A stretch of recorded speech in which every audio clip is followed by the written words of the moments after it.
टाळ वाजे मृदंग वाजे वाजे विना, असे वाटते जाऊया वारीला पुन्हा पुन्हा, असे म्हणत वारकरी वारीच्या दिंडीत समाविष्ट झाले आहेत। वारी म्हणजे काय तर विठ्ठलाच्या भक्तीत लीन होऊन पायी तर आषाढी एकादशी ही 17 जुलैला म्हणजेच बुधवारी ही आषाढी एकादशी आहे।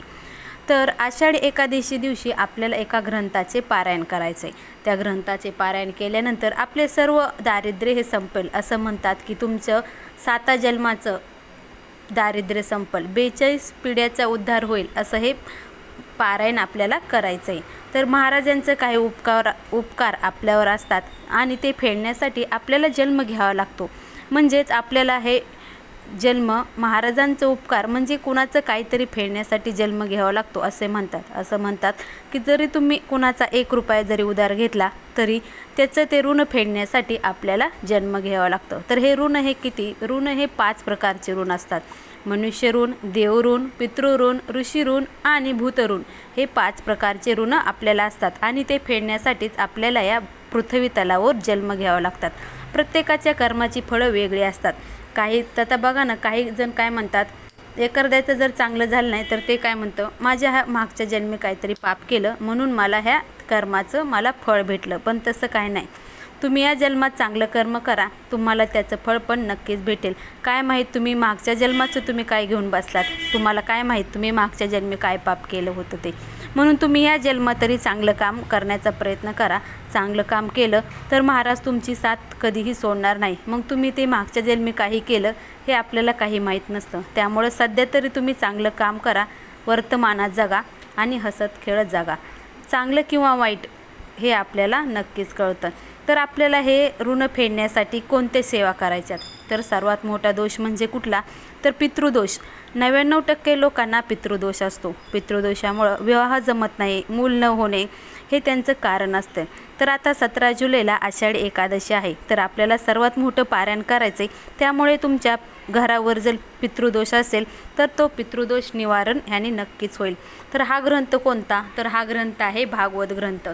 तर भागवत ग्रंथाचं आपल्याला पारायण करायचं आहे। आपल्या गुरुमाऊलींनी भागवत ग्रंथ खूप मोठा आहे म्हणून त्यांनी संक्षिप्त रूपात भागवत ग्रंथाची निर्मिती केली। आपल्या भक्तांसाठी त्यांनी छोट्या रूपात हा संक्षिप्त भागवत ग्रंथ चालू केला आहे। तुम्हाला तो कुठेही तुमच्या जवळ जर स्वामी समर्थ केंद्र असेल तर तिथं हा ग्रंथ मिळून जाईल आणि तुम्हाला जर भेटत नसेल तर तुम्ही ऑनलाईनही मागवू शकता। तर ह्या संक्षिप्त भागवत ग्रंथाचे पारायण आपल्याला एकादशी दिवशी करायचे आहे। तर एकादशी दिवशी केल्याने पितृदोष, सर्वात मोठे संकट, आर्थिक संकट हे निवारण करण्यासाठी ही उच्च कोटीची सेवा आहे। तर या भागवत ग्रंथाचे पारायण तुम्ही नक्की करा। हा इतका प्रभावी ग्रंथ आहे की तुमच्या मोठ्यातल्या समस्याचा रामबाण उपाय ह्याच्यावर आहे। तुम्ही एकादशी दिवशी भागवत ग्रंथाचे पारायण जर केले तर कुठलीही दोष, कुठलाही बाधा, कुठलीही भूतपिशाच संकटे, मानसिक त्रास तुम्हाला राहत नाही। आणि ज्यांना ह्या ग्रंथाचे पारायण करता येत नाही किंवा वाचता येत नाही त्यांनी यूट्यूबवर लावून दिला तरीही चालेल। तुम्हाला यूट्यूबवर गुरुपीठ ह्याच्यावर मला वाटलं लागन, तुम्ही त्याच्यावरही लावून ठेवा तरीही चालेल। तर असं हे संक्षिप्त भागवत आहे। संक्षिप्त भागवतमध्ये भगवान विष्णूची सेवा करायची आहे, त्यामुळे पितृदोष हा नष्ट होतो। तर आपल्याला हा ग्रंथ एका दिवसात कंप्लीट करायचा, आषाढी एकादशी दिवशी। ह्याची कुठलीही मांडणी नाही, ह्याला फक्त विटाळ आणि मासिक धर्म असेल तर तुम्ही तो वाचू नये, त्यामुळे त्याला बाकी कुठलंही म्हणजे नियम नाहीत। आणि तुम्हाला जर संध्याकाळी त्यांचं आपण दुसऱ्या दिवशी म्हणजे द्वादशीला या ग्रंथाचं पारायण केलं तरीही चालेल, म्हणजे उद्यापन केलं तरीही चालेल। असा हा संक्षिप्त भगवत पारायण तुम्ही आषाढी एकादशी दिवशी वाचा आणि आपल्या सर्व संकटातून मुक्ती मिळवा। श्री स्वामी समर्थ। जय जय स्वामी समर्थ।